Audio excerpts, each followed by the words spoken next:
बिस्मिल्लाहिर्रहमानिर्रहीम। अस्सलाम वालेकुम। मैं हूं आपका होस्ट चौधरी इरफान ज़हीर और आप देख रहे हैं स्पोर्ट्स क्लब। नाज़रीन, शो का बाकायदा आगाज़ वीकली स्पोर्ट्स राउंड अप से करते हैं।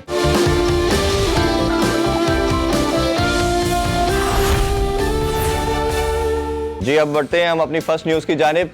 नाज़रीन, जैसे हमने लास्ट वीक डिस्कस किया था कि तमाम PSL फ्रेंचाइज ओनर ने PCB के अगेंस्ट हाई कोर्ट में रिट की। दोनों पार्टीज को सुना गया। लाहौर हाई कोर्ट ने इंस्ट्रक्शन पास की PCB हुकाम और फ्रेंचाइज ओनर को कि ये आप दोनों पार्टीज बैठ के खुद इस इशू को सेटल डाउन करें। इस हवाले से नेशनल परफॉर्मिंग सेंटर लाहौर के अंदर दोनों पार्टीज की बैठक हुई। इस पे दोनों ने एक दूसरे के साथ निगोशिएट किया। खुशाइन चीज़ ये है कि जो सिक्योरिटी मॉडल है इसको रिकंसिडर करने के हवाले से PCB ने ग्रीन सिग्नल दिया और अच्छी चीज़ ये है कि अब इस मामले को दोनों पार्टीज खुद सेटल डाउन करेंगी। इस हवाले से मज़ीद PCB हुकाम का कहना था कि हमें उम्मीद है कि चंद हफ्तों में ये इशू रिजॉल्व हो जाएगा। गॉड फॉरबिड अगर ये मसला सॉल्व नहीं होता तो चांस है कि ये दोबारा कोर्ट में मैटर जा सकता है। जी, अब बढ़ते हैं नेक्स्ट न्यूज़ की जानिब। हमारी नेक्स्ट न्यूज़ जो थी वो मिसबाहुल हक, मोहम्मद हफीज़ और अजहर अली ने प्राइम मिनिस्टर से मुलाकात की डिपार्टमेंटल क्रिकेट के हवाले से।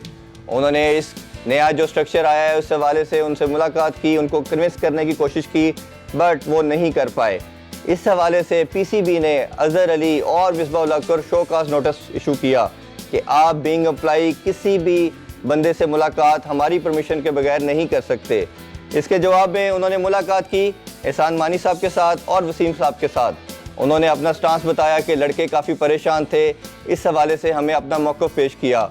उन्होंने समहाउ उनको इस हवाले से माफ़ी तो दे दी, बट उनको वार्न भी किया कि नेक्स्ट टाइम आप ऐसी कोई हरकत नहीं करेंगे, किसी से मुलाकात आप नहीं कर सकते जब तक PCB आपको अलाउ ना करे, because you are the bound to obey us, और जब तक हमारी परमिशन नहीं होगी आप मुलाकात नहीं कर सकते।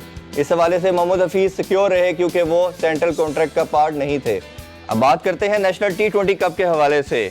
इसमें अगर हम बॉलर की बात करें तो शहीन शाह अफरीदी बिल्कुल एक ज़बरदस्त बॉलर के तौर पे उभरे। हमने देखा कि उन्होंने इस T20 कप के अंदर 2 दफ़ा 5 विकेट हॉल भी हासिल किया और सबसे बड़ी अचीवमेंट ये है कि उन्होंने इस रवां साल के अंदर कैलेंडर ईयर के अंदर 36 विकेट लेके पहली पोजीशन भी हासिल की। इससे पहले ये एजाज़ राशिद खान साहब के पास था जिन्होंने 33 विकेट हासिल की। इसके बाद तीसरी पोजीशन के ऊपर हमारे पास हारिस रऊफ और शादाब खान 31 विकेट्स के साथ मौजूद हैं। जी, हम बात कर रहे थे नेशनल T20 कप के हवाले से। हमने कुछ बॉलिंग की बात की, अब जिक्र करते हैं कुछ बैटिंग का। रावलपिंडी क्रिकेट स्टेडियम में सदर्न पंजाब की नुमाइंदगी करते हुए खुशदिल शाह ने 9 छक्कों और 8 चौकों की मदद से 35 बॉलों पे सेंचुरी स्कोर की। यह किसी भी पाकिस्तानी बैट्समैन की सबसे तेज तरीन सेंचुरी है। इससे पहले यह एजाज़ अहमद शहजाद के पास था जिन्होंने 40 बॉलों पे सेंचुरी स्कोर की थी। ये ओवरऑल देखा जाए तो 5वें नंबर पे सबसे तेज तरीन सेंचुरी है। सबसे तेज तरीन सेंचुरी का आज़ाद क्रिस गेल के पास है जिन्होंने 30 बॉलों पे सेंचुरी स्कोर की थी। इसी हवाले से हम डोमेस्टिक T20 के हवाले से बात कर रहे हैं तो एक बहुत stand out performance Shoaib Malik साहब की है जिन्होंने अपने T20 कैरियर के अंदर 10,000 रन मुकम्मल किए। जी, अब हम बात कुछ T10 लीग के हवाले से कर लेते हैं। नाज़रीन, हर साल T10 लीग का अबू धाबी में इनेकाद किया जाता है। इस साल ये इनेकाद 19 सितंबर को होना था, बट IPL की वजह से इसकी डेट्स को रीस्केड्यूल किया गया है। अब इनका इनेकाद 28 जनवरी से लेकर 6 फरवरी तक होगा क्योंकि UAE एसोसिएशन का कहना है कि उनकी सारी तवज्जो इस टाइम IPL पे है और दोनों टूर्नामेंट का वो इनेकाद एक साथ नहीं कर सकते, इसी वजह से इसको रीस्केड्यूल किया गया है। जी, अब कुछ बात करते हैं डोमेस्टिक स्ट्रक्चर के हवाले से। पाकिस्तानी लेजेंडरी क्रिकेटर जवेद मियां दाद ने भी डोमेस्टिक स्ट्रक्चर के ऊपर काफ़ी कड़ी तनकीद की। उनका ये कहना था कि मैं पाकिस्तान की तरफ से 20 साल क्रिकेट खेला और तमाम जितने भी बड़े नाम पैदा हुए वो इसी डिपार्टमेंटल क्रिकेट की तरफ से आए। उनका मज़ीद ये कहना था कि ये लंबे टाइम तक पाकिस्तान को सर्व नहीं कर सकती चीज़, बट सोचने की ये चीज़ है कि इस हवाले से जितने भी एक्स प्लेयर्स हैं उन्होंने हमेशा बोर्ड को तनकीद की, बट जब किसी को बोर्ड में जॉब मिल जाती है, वो हेल्म ऑफ अफेयर्स में आ जाता है, तो वो तनकीद करने की बजाय इसको डिफेंड करना शुरू कर देता है। हम देखते हैं आगे चल के कि ये चीज़ किस तरफ चलती है। जी, वीकली स्पोर्ट्स राउंड अप देखा आपने। अब हम बढ़ते हैं अपने नेक्स्ट सेगमेंट गेस्ट कॉर्नर की जानिब।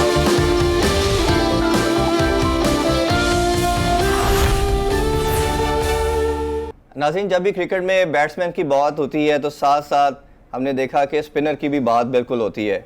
पाकिस्तान के अंदर हम अगर स्पिनर की बात करें तो लेफ्ट आर्म स्पिनर पर्टिकुलरली बहुत कम प्रोड्यूस हुए। ये लेगेसी स्टार्ट होती है इकबाल कासिम साहब से और ये कहना गलत नहीं होगा कि अभी तक के जो 2 स्पिनर ऐसे पाकिस्तान में आए उनके साथ सेकंड नाम जो है वो अब्दुल रहमान साहब का है। आज आप लोगों का फीडबैक भी काफ़ी ज़्यादा था इनके हवाले से, हमने स्पेशल अपने प्रोग्राम में मदु किया है अब्दुल रहमान साहब। सर बहुत शुक्रिया, आपने हमारे लिए स्पेशल टाइम निकाला, अगेन शुक्रिया। Thank you so much sir. आज आपसे बड़ी लंबी डिस्कशन करेंगे, हम काफ़ी चीज़ें पूछनी है। सबसे पहले मैं आपके अर्ली डेज और आपका जो डेब्यू उस हवाले से बात करना चाहूँगा।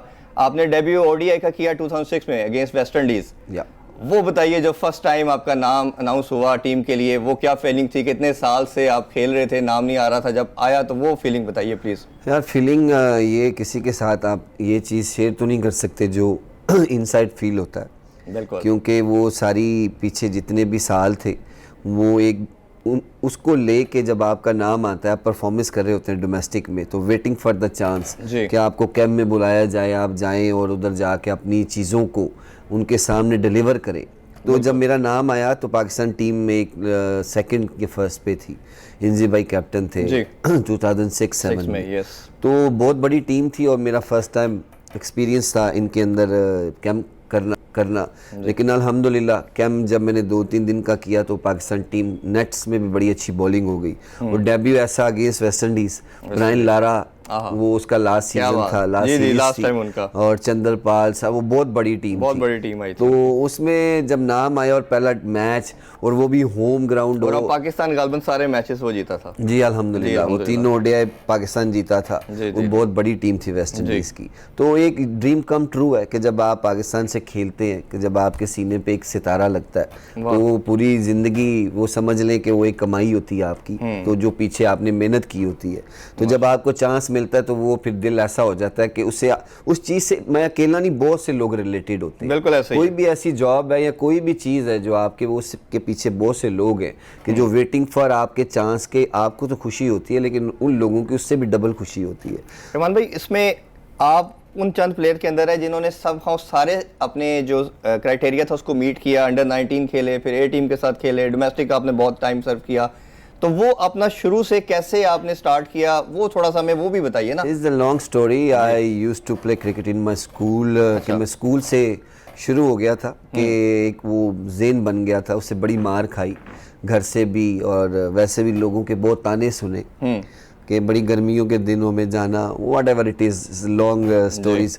लेकिन ये है कि मैंने छोड़ा नहीं उस चीज़ को, कि मैंने खेलना ही खेलना है। हर कमिटमेंट पूरी की। टेप बॉल बहुत अच्छी खेलता था। लेकिन टेप बॉल से आहिस्ता आहिस्ता शौक बढ़ता गया हार्ड बॉल पे। तो वो अल्हम्दुलिल्लाह कि जब मैंने खेला तो मुझे एक वो, तो कब फील हुआ आपको कि मैं इंटरनेशनल क्रिकेट खेल सकता हूँ? वो माइंड में एक वाइब कब आई आपको? ऐसा जब पाकिस्तान अंडर 19 खेले तो उसमें परफॉर्मेंसेज अच्छी हो गई। अच्छा। तो एक वो जेन और क्लियर हो गया कि हम खेल सकते हैं आगे। जो पाकिस्तान अंडर 19 खेल के उधर परफॉर्म कर सकता है, तो उससे उसी दौर में मैं फर्स्ट क्लास भी खेल गया अंडर 19 एज में। फर्स्ट क्लास पाकिस्तान अंडर 19 ये चीज़ें खेली, तो अर्ली एज में ही जेन ने समझ लिया कि मैं आगे खेल सकता हूँ। और क्लब क्रिकेट बहुत टफ थी उन दौर्स में। अब तो क्लब क्रिकेट के इतना वो चांस नहीं मिला, हम इस पे अभी बात भी करेंगे। तो उस वजह से मुझे बड़ा बूस्ट मिला कि मैं और इसको निखारूं। पाकिस्तान अंडर 19 खेलते मुझे हबीब बैंक मिल गया। 20 ईयर्स मैंने 20 साल हबीब बैंक से खेला है। मेरा डे 1 से जब तक खेला है वो एक ही डिपार्टमेंट रहा है, वो हबीब बैंक रहा है। और आप इवन आफ्टर रिटायरमेंट, ये चीज़ें हमने आगे करनी थी, चले साथ साथ करते चले जाते हैं, कि आपने 2007 में स्टार्ट की, डेब्यू किया 6 के अंदर, और 18 में आपने रिटायरमेंट ली। ठीक है, तो वो एक यूनिक चीज़ ये है कि 18 में जब आप रिटायरमेंट ले रहे हैं तो हबीब बैंक की तरफ से आप हाईएस्ट विकेट टेकर होते हैं। तो एक अपने पीक के ऊपर आपका रिटायरमेंट लेना, इस पे मैं बाद में पूछूंगा। पहले मुझे फिर बताइए कि आपने जब टेस्ट डेब्यू किया, टेस्ट कैप मिलना एक क्रिकेटर के लिए कितना इंपॉर्टेंट होता है, और वो कितनी बड़ी फीलिंग है या अचीवमेंट आप फील करते हो? वो ऐसी चीज़ है कि वो आपसे फॉरएवर रिलेटेड हो जाती है, कि आपको एक वो आपकी जितनी भी चीज़ें पीछे लाइफ से रिलेटेड होती हैं या आपकी जितनी परफॉर्मेंसेज होती हैं ना, तो वो उसकी खुशी ऐसी है कि वो समेटी नहीं जा सकती, क्योंकि वो सारी ज़िंदगी आप पे एक फर्स्ट क्लास प्लेयर आ जाता है जी, एक इंटरनेशनल प्लेयर आ जाता है। और टेस्ट प्लेयर ऐसी चीज़ है कि ये दुनिया में जाना जाता है कि टेस्ट प्लेयर है और इस कंट्री का है। तो ये एक बैच जब लग जाता है ना, तो ये पूरी ज़िंदगी आप उसको ऐसे संभाल के रखते हैं ना। और उसके बाद जब पाकिस्तान खेले और परफॉर्मेंसेज होती जाएँ तो वो उससे आगे कोई चीज़ नहीं दिखती। तो पाकिस्तान खेलना, टेस्ट प्लेयर बनना, और दुनिया के प्लेयर्स जो जितने जितने बड़े हैं जिनको टीवी पे देखना, कि यार ये बहुत बड़े प्लेयर हैं, ये उनको खेलना आता है, उनको जाके आउट करना, उनके अगेंस्ट अच्छी परफॉर्म करना, तो ये ऐसी चीज़ें हैं कि ये बयान नहीं हो सकती। मैं कई प्लेयर से बात की, बड़े बड़े ज़बरदस्त प्लेयर, खुदा उन्होंने कई अनफॉर्चुनेटली उनको टेस्ट कैप नहीं मिली, तो उनका ये कहना था कि लाइफ के अंदर ये रिग्रेट हमें हमेशा तंग करता रहेगा कि हम क्रिकेट खेले बट टेस्ट कैप नहीं मिली। एंड अल्हम्दुलिल्लाह यू आर ब्लेस्ड कि आपने तीनों फॉर्मेट खेले अल्हम्दुलिल्लाह। अब ये चीज़ है कि आप माशाल्लाह ज़बरदस्त खेल रहे थे, पीक पे भी थे, टेस्ट आपने ऑलमोस्ट 22 खेले, ओडीआई 31 और 8 T20 खेले। डोंट यू थिंक सो कि आप as a left arm spinner, और पाकिस्तान में जैसे मैंने अपने इंट्रो में भी कहा कि इकबाल कासिम के बाद सिर्फ सेकंड नाम जो लोगों को याद रहेगा वो आप हैं, ठीक है, तो सिर्फ इतना थोड़ा टाइम, 7 साल अप्रोक्सीमेट आपका कैरियर बनता है, 7 to 9 years, 7 to 9 years, yes. तो ये लगता नहीं है आपको कि ये आप समहाउ आपकी परफॉर्मेंस के साथ जस्टिफाई नहीं है कैरियर? कह सकते हैं यार कि, लेकिन मैं समटाइम ये भी सोचता हूँ कि अगर अल्लाह मुझे इस चीज़ से भी ना नवाजता तो मैं कुछ भी नहीं कर सकता था। तो अल्हम्दुलिल्लाह पाकिस्तान से 22 टेस्ट मैच खेलना भी बहुत बड़ा एजाज़ होता है। 2 वर्ल्ड कप खेले मैंने, T20 का भी और 50 वनडे का भी, तो ये चीज़ें मेरे लिए बहुत खुशी के काबिल हैं कि मैं इसको सारी उम्र भी अपने अंदर से नहीं निकाल सकता। और दूसरी मेरी परफॉर्मेंसेस, मैं आगे खेल सकता था, परफॉर्मेंसेस में अच्छी थी। 22 टेस्ट मैचों में मेरी 99 विकेट्स थी, तो जो आखिरी सीज़न मैंने डिपार्टमेंट से भी खेला उसमें मैं पाकिस्तान फर्स्ट क्लास का हाईएस्ट विकेट टेकर था। तो स्टिल लुकिंग फॉरवर्ड के वो कहते हैं कि आपकी परफॉर्मेंसेस नहीं है, ये ऐसी सवालात थे कि जो दुख होता था कि पाकिस्तान से इतनी परफॉर्मेंस करने के बाद भी तो एक इंतज़ार कर रहे हैं कि ये मुझे पिक करेंगे या नहीं करेंगे। तो बातें होती हैं कि परफॉर्मेंस पे प्लेयर सेलेक्ट होता है, तो मेरा काम था परफॉर्म करना, चाहे वो टेस्ट है, चाहे T20 है, कोई भी फॉर्मेट है, तो आई डिलीवर ऑलवेज अल्हम्दुलिल्लाह। इसी के रेलेवेंट मेरा क्वेश्चन ये था कि टेस्ट क्रिकेट की हम पर्टिकुलरली बात कर रहे हैं, तो जो आपका एक कॉम्बो बना सईद अजमल के साथ यूएई के अंदर, माशाल्लाह वो एक ऐसा कॉम्बो बना कि जिसमें किसी भी टीम को पाकिस्तान ने उन ग्राउंड्स के ऊपर खड़ा नहीं होने दिया। वो एक्सपीरियंस बताइए कि पहले शुरू में 15-10-15 ओवर फास्ट बॉलर आते थे, फिर दोनों अटैक आप दोनों करते थे और फिर किसी भी टीम को खड़ा नहीं होने देते थे, वो बताइए मजेदार एक्सपीरियंस। तो बड़े बड़े ड्रीम वाले बड़ी यादगार दिन है सईद अजमल के साथ। इवन हम यूएई के अलावा कहीं भी गए, हाँ, लेकिन ये जोड़ी ऐसी थी, पाकिस्तान क्रिकेट हो नहीं रही थी तो somehow we have to play in UAE, लेकिन हम होम कंडीशन हमारी और थी, लेकिन ये समझते हैं कि पाकिस्तान और यूएई सिमिलर है, ये सिमिलर नहीं है, वहाँ डिफरेंट पिचेज हैं, पाकिस्तान डिफरेंट पिचेज हैं। और अल्हम्दुलिल्लाह न्यूजीलैंड भी मैं पाकिस्तान से 2011-12 में मैन ऑफ द सीरीज, मतलब टूर्नामेंट हुआ था टेस्ट मैचों की जो सीरीज थी, उसमें मैं बेस्ट बॉलर हुआ था। तो मेरी और सईद की वो जोड़ी ऐसी है कि इतना कॉन्फिडेंस आ चुका था हमें अगेंस्ट कोई भी टीम हो, तो लेकिन हम ये समझते थे कि यार अल्हम्दुलिल्लाह वी आर द बेस्ट, कोई भी टीम आ जाएगी ना। तो जो इंग्लैंड सीरीज थी हमारी, उससे पहले जो टेस्ट मैचेस थे अगेंस्ट साउथ अफ्रीका, वो उसमें हमारी बड़ी तैयारी थी, हमें फ्लैट पिचेस मिली।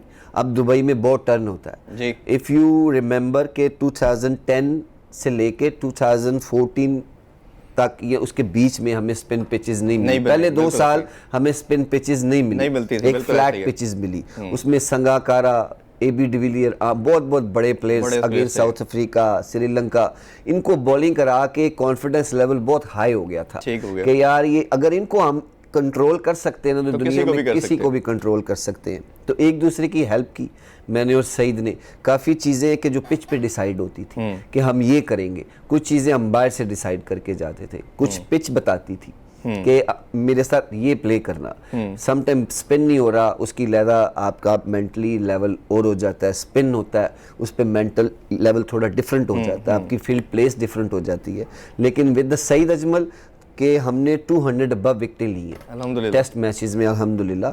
आफ्टर वसीम भाई और वकार भाई के बाद ये जोड़ी थी पाकिस्तान की जो पूरी दुनिया में मशहूर। और ये जो सबसे यादगार, अगर मैं समझता हूँ शायद आप इसको सेकंड करेंगे, जो इंग्लैंड के खिलाफ टेस्ट सीरीज थी, जब इंग्लैंड नंबर 1 था रैंकिंग में, बिल्कुल उस सीरीज में पाकिस्तान जीता और क्या खूबसूरत दोनों ने स्पेल किए, पर्टिकुलरली एक मैच के अंदर जिसमें उन्होंने प्रॉब्ली 170 चेस करना था। जी बिल्कुल, सेकंड टेस्ट था और पहले एक आउट था जब आप दोनों आए और सारों को आप लोगों ने मेरे ख्याल है कि अप्रोक्सीमेटली 30 या 40 स्कोर के स्पैन के अंदर सारे आउट कर दिए, तकरीबन 70 पे आउट हो गए थे वो। उनके पास 1.5 दिन बाकी था। जी बिल्कुल, आफ्टर लंच के टी का टाइम था, उसके बाद बिल्कुल आप लोग बारी आई तो बड़ा एक वो था, उससे पहला टेस्ट मैच हम जीते हुए थे बिल्कुल। तो सेकंड टेस्ट था तो वो ज़िंदगी में पहला टाइम था कि हम किसी बड़ी टीम को, नंबर 1 टीम को 3-0 करें, क्लीन स्वॉप करे।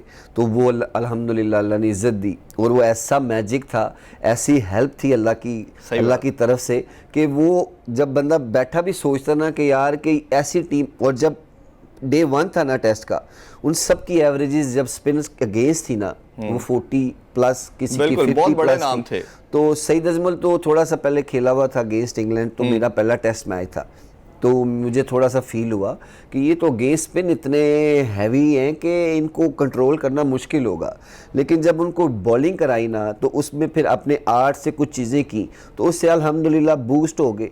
और कुछ टीम ऐसी थी कि हर बंदा चाहता था एक दूसरे की हेल्प करना, बिल्कुल सही, हर बंदा चाहता था कि मेरा टीममेट परफॉर्म करे, तो जिसकी वजह से आपकी टीम बिल्ड होती है। ये बहुत की मैटर है आपकी परफॉर्मेंसेस में कि आपके टीममेट्स आपकी बैकबोन होते हैं। जी नाजरीन, अब्दुल रहमान साहब से ज़बरदस्त गुफ्तगू का सिलसिला जारी है, बट ब्रेक का टाइम हुआ जाता है। See you after short break.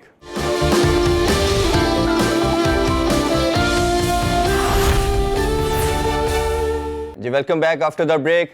Test cricketer Abdul Rahman साहब हमारे साथ मौजूद हैं, इनसे मजीद कुछ सवालात करते हैं। रहमान भाई, मुझे एक चीज़ समझ नहीं आई कि कितने टाइम से हम देख रहे हैं कि Pakistan left arm fast bowler तो बड़े ज़्यादा प्रोड्यूस किए। अभी करंट टाइम के अंदर बात कर लें तो वहाब रियाज, मोहम्मद आमिर, फिर शाहीन शाह अफरीदी, जुनेद खान, और बड़ी लंबी लिस्ट है इसके अलावा भी।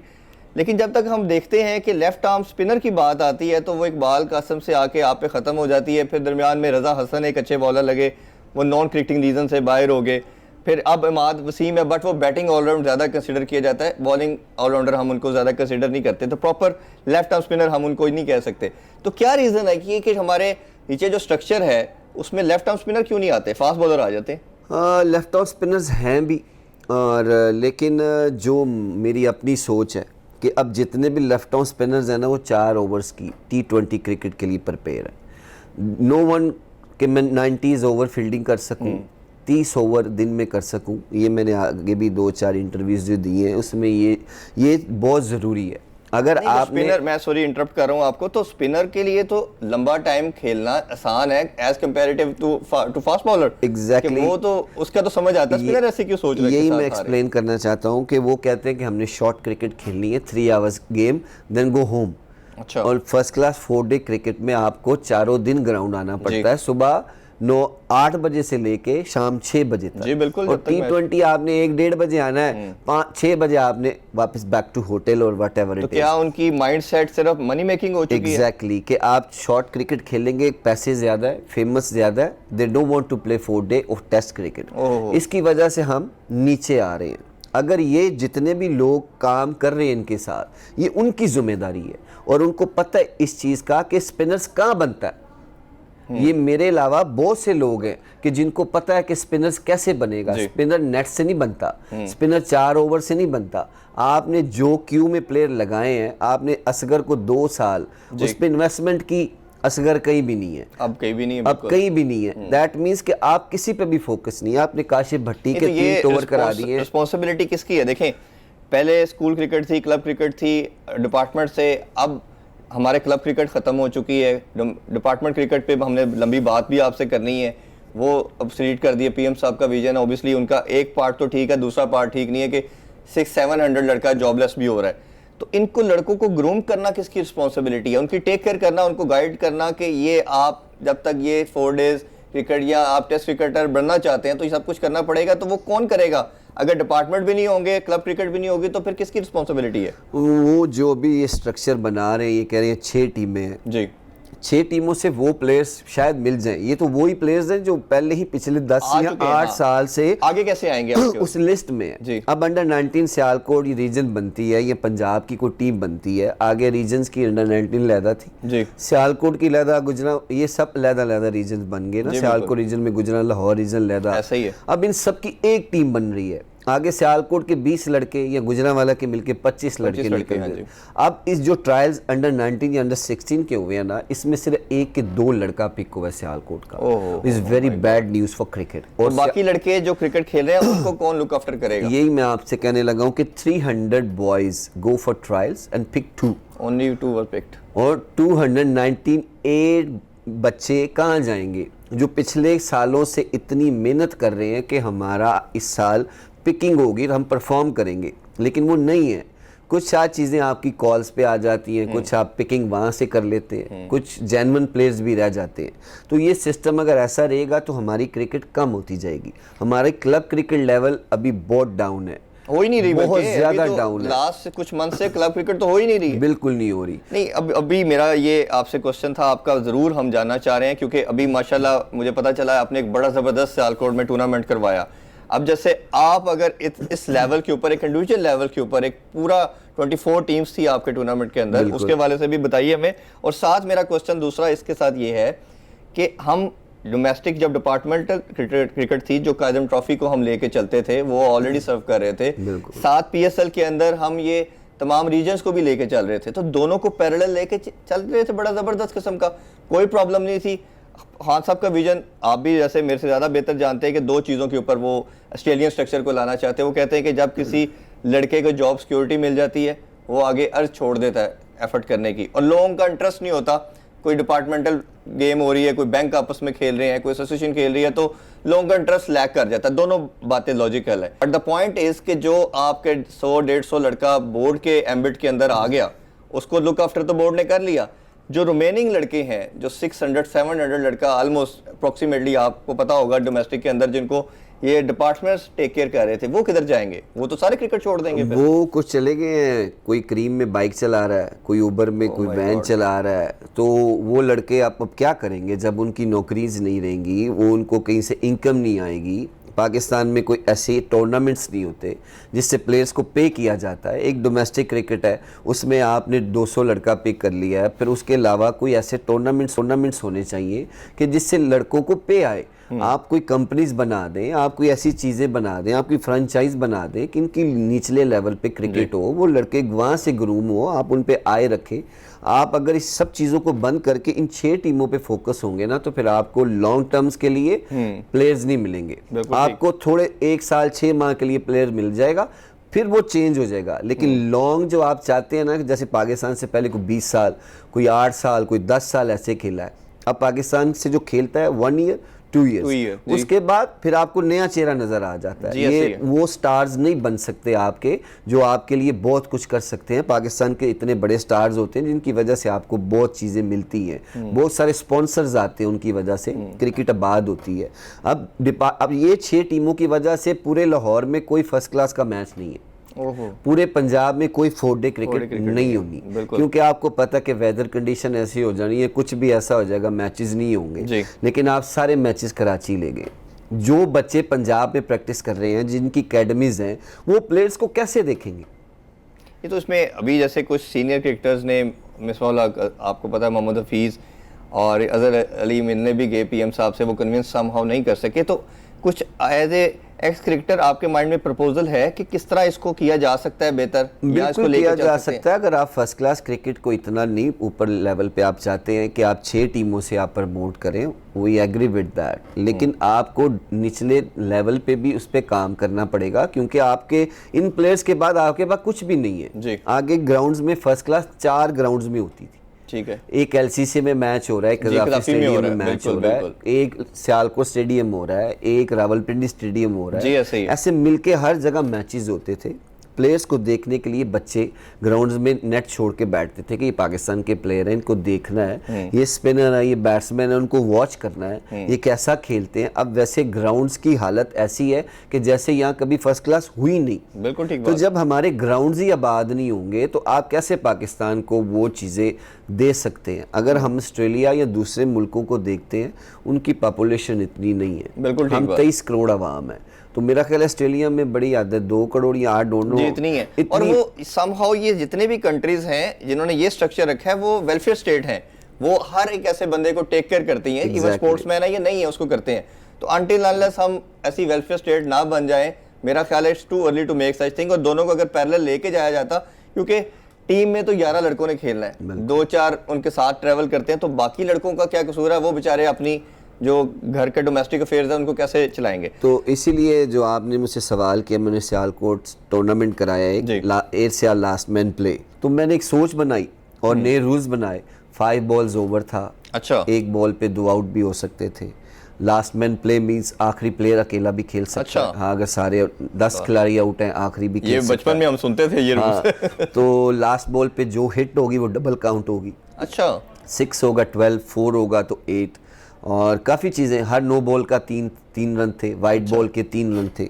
मैनी थिंग इज़ डिफरेंट के मैंने इसको इंट्रोड्यूस कराया। अल्हम्दुलिल्लाह 24 टीमें थी, बहुत अच्छा टूर्नामेंट। तो ये पीसीबी के साथ जॉइंट वेंचर था या आपका अपना सोलो था? जिससे क्लब क्रिकेट आज just organise in the Sialkot के वो क्लब क्रिकेट को प्रमोट किया जाए, तो उसमें काफ़ी प्लेयर्स भी खेले पाकिस्तान के। शुएब मलिक खेले, बिलाल आसिफ खेला, सैफ बदर खेले PSL के पे, अमाद बट, मोहम्मद अब्बास, हुरैरा अंडर 19 और काफ़ी प्लेयर्स से, नुमान अनवर, बिला, काफ़ी लड़के जो इस टूर्नामेंट में इन्होंने हिस्सा लिया, उसकी रौनक बने, उसको आबाद किया उस क्रिकेट को, सियालकोट की क्रिकेट के लिए। वो ऐसी क्रिकेट हो रही थी। अलीम भाई आए थे, अलीम डार, उन्होंने उस टूर्नामेंट को देखा, उस पर काफ़ी उनके कमेंट्स भी अच्छे थे कि बड़ा डिसिप्लिन टूर्नामेंट हो रहा है। और अल्हम्दुलिल्लाह उस चीज़ को देख के आगे बड़ी चीज़ें वर्किंग में कोशिश करूँगा आगे कि छोटी छोटी चीज़ें बने। अंडर 19 के उसमें प्लेयर्स बहुत अच्छे थे जो वर्किंग में उनके नाम लिखे हुए हैं।